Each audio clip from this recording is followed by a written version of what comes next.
Você já ouviu falar de nossos pracinhas? Nossos homens que foram para a Segunda Guerra Mundial lutar pela honra brasileira? Grandes heróis. Me pergunto por que a maioria de nós não sabemos quem foram eles. E logo cheguei à resposta. As escolas na televisão não mostram. Nossos professores enviesados ideologicamente não gostam do exército. Querem fazer de tudo para sujar a imagem de quem fez tudo para nos proteger. Tenho 16 anos e nunca ouvi falar deles na escola. Estava no 9º ano, quando estudava a Segunda Guerra, e perguntei ao meu professor onde ficava o Brasil na época. Infelizmente, e simplesmente, falou, fez nada. Ignorou. Ou ele não sabia ou não queria falar. Então fui procurar saber mais a fundo da resposta superficial do meu professor. E descobri tanta coisa. Sobre política, história e a verdade.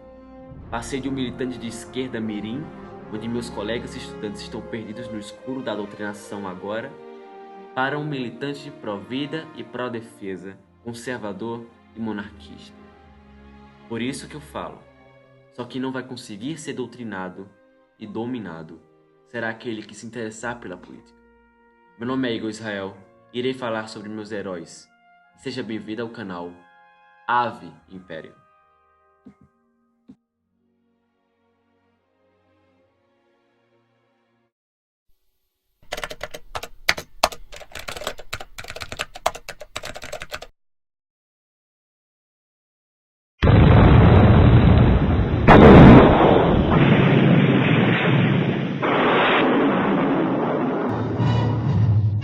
Submarinos nazistas, a partir de agosto de 1941, começam a atacar covardemente nossos indefesos navios mercantes.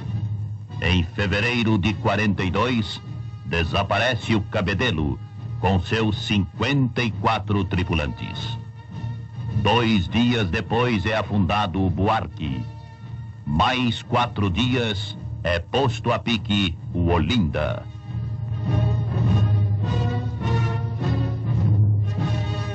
Os nomes se sucedem: Arabutã, Parnaíba, Comandante Lira, Alegrete, Pedrinhas, Tamandaré, Barbacena, Piave, Araquara, Baipendi, Aníbal Benévolo, Itagiba, Arará.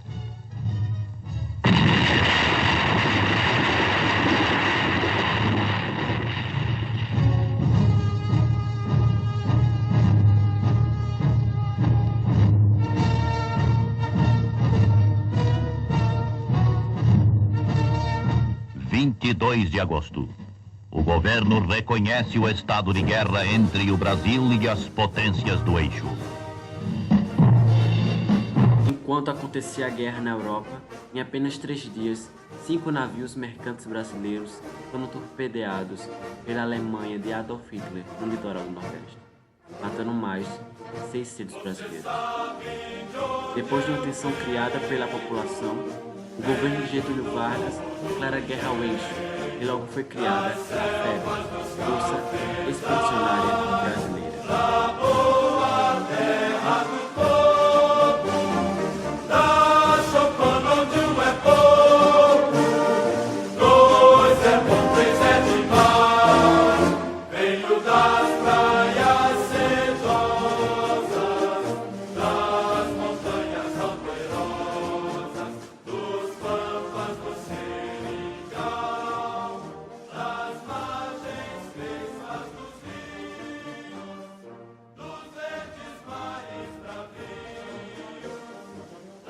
Logo após, os pracinhas descobriram que iriam batalhar na Itália.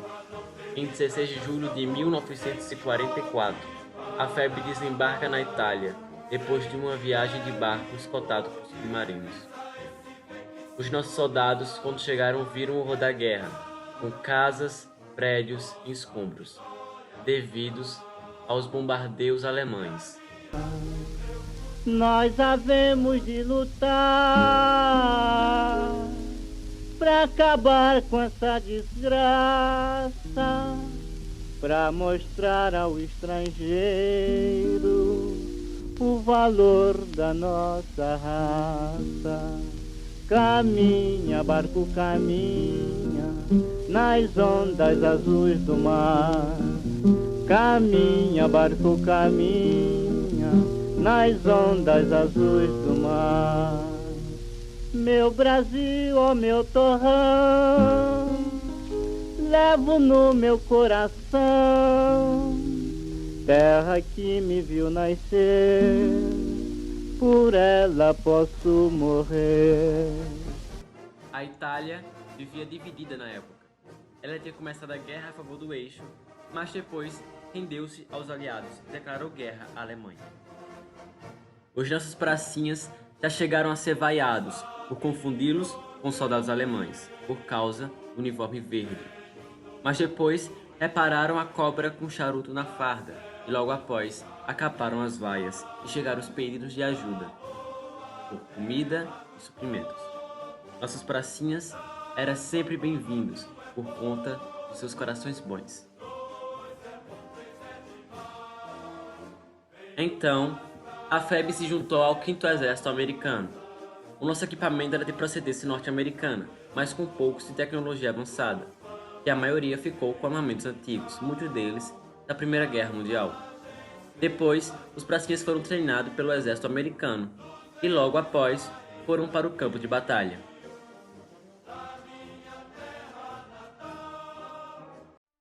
A FEB participou de várias missões, entre elas, patrulhas, onde, uma delas, 3 homens que foram reconhecidos como os 3 heróis brasileiros.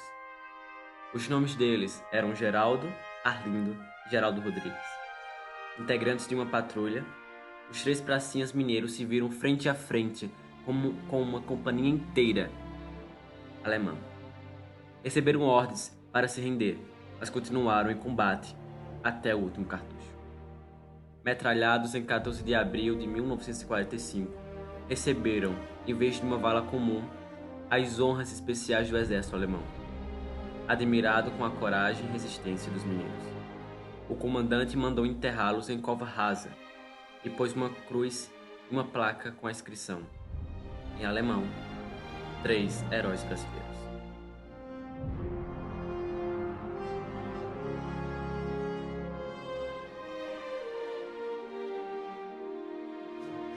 Mas, sem dúvida, a maior batalha foi a do Monte Castelo. As forças do exército alemão tentavam conter o avanço no norte.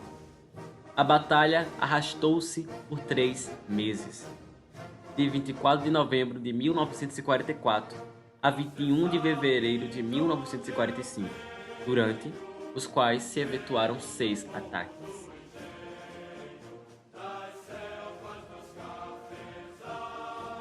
Depois de várias tentativas fracassadas de tomada do Monte Castelo dos americanos e brasileiros, desta vez a tática utilizada seria a mesma idealizada por Mascarenhas de Moraes, em 19 de novembro, utilizando 2 divisões. Assim, em fim de fevereiro, as tropas da Força Expedicionária Brasileira apresentaram-se em posição de combate, com seus 3 regimentos prontos para partir rumo ao Monte Castelo. À esquerda do agrupamento brasileiro, o avanço seria iniciado em 18 de fevereiro pela 10ª Divisão de Montana, dos Estados Unidos, tropa de elite, que tinha como responsabilidade tomar o Monte Belvedere. A resistência alemã foi novamente forte, e a 10ª Divisão de Montanha americana não tinha estabelecido suas posições. Então, o ataque brasileiro ao castelo não poderia falhar. Os brasileiros deveriam chegar ao topo do Monte Castelo no máximo ao entardecer. Após a tomada do Monte della Torrácia ser executada pela 10ª Divisão de Montana, às 17h30, quando os primeiros soldados do Batalhão Franklin, do 1º Regimento, conquistaram o cume do Monte Castelo, os americanos ainda não haviam vencido a resistência alemã, só o fazendo à noite, com a ajuda dos brasileiros que já haviam completado sua missão.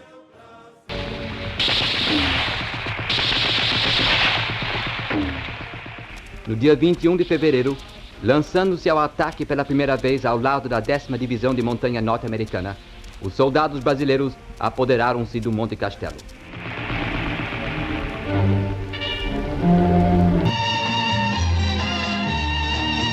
Depois de Cerreto e Paravento, com a rendição de uma divisão de infantaria nazista em Fornovo e Colecchio, os brasileiros conseguem aprisionar mais de 20 mil soldados nazistas.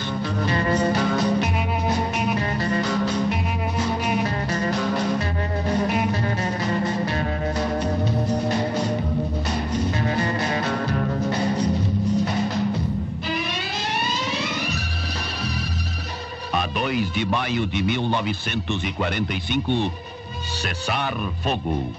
Era a derrota de Hitler e Mussolini. Os pracinhas sorriem. Começam as operações de retorno ao Brasil. O valor destes homens seria reconhecido por todos que fizeram a história da guerra na Itália. A eles coube, diria o general Mark Clark, o mais duro setor da frente dos Apeninos. Com a guerra ganha, no Brasil foram organizadas festas para receber os combatentes. Vargas temia que a febre fosse usada como símbolo para derrubar o Estado Novo.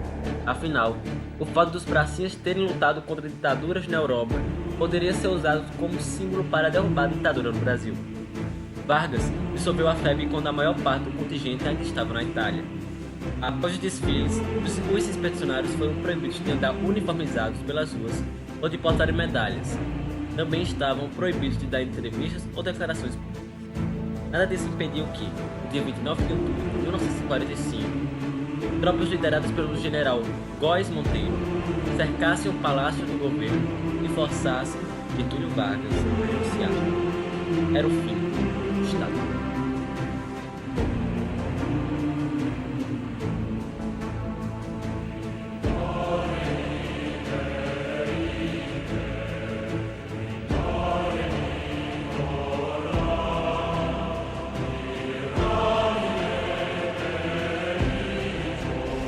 Esse samba nasceu aqui na frente italiana. Seu autor, soldado Alcibiades Sudré, foi um daqueles bravos que deram suas vidas para o nosso Brasil.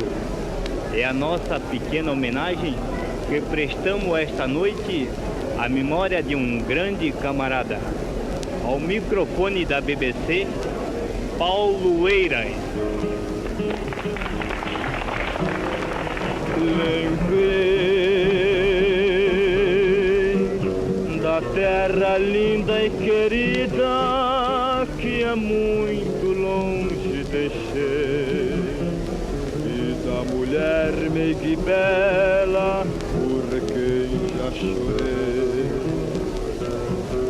Se algum dia voltar, jamais eu hei de pensar nas crises que eu passei, pela vitória da pátria que tanto amei.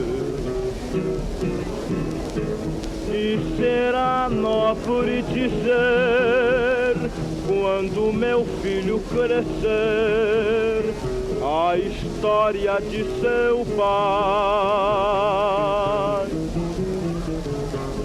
que com muito sacrifício buscou em seu benefício a vitória e a paz.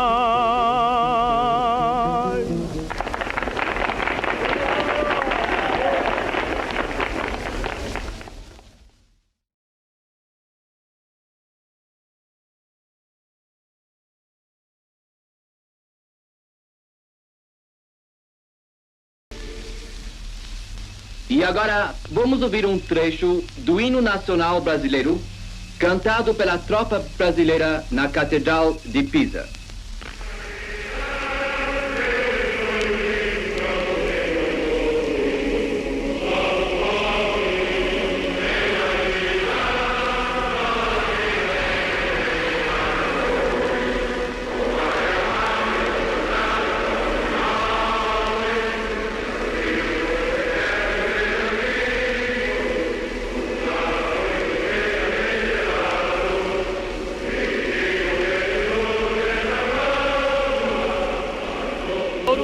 Malagueta.